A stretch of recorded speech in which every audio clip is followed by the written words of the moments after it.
Предупредување. Штип, Кочани и Злетово се оценети како потенцијални жаришта на хеморагична треска од типот Конго-кримска треска. Болеста која уби 2 жители на Гостиварско, а неколкумина испрати во болница. Ова го пренесува весникот Нова Македонија, повикувајќи се на анализи на Институтот за јавно здравје. Покрај овие 3 места, според тоа каде болеста се јавила до 2009 година, како можно жариште се потенцира и Виничкиот регион. Ендемичните болести тлеат во одредени подрачја, така наречени природни огништа, а предизвикувачите кружат меѓу инсектите и животните во тие огништа. Меѓу луѓето најчесто се јавуваат инцидентно. Потенцираат од институтот. Генерално типовите хеморагична треска не се пренесуваат од човек на човек, но има и такви што се пренесуваат преку крв и телесни течности, како што е на пример токму Конго-кримската хеморагична треска.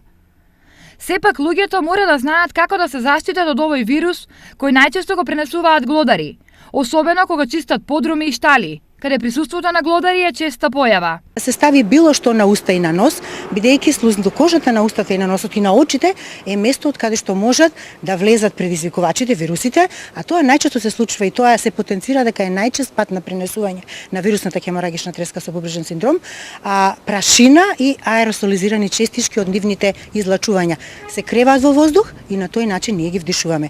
Инаку во последните 3 месеци во источниот регион се пријавени 2 случаи на заразени со вирусот на хеморагична треска, но со така наречен бубрежен синдром.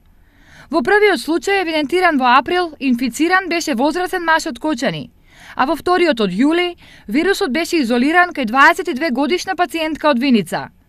Двајцата беа хоспитализирани на инфективната клиника во Скопје и по излекувањето пуштени дома.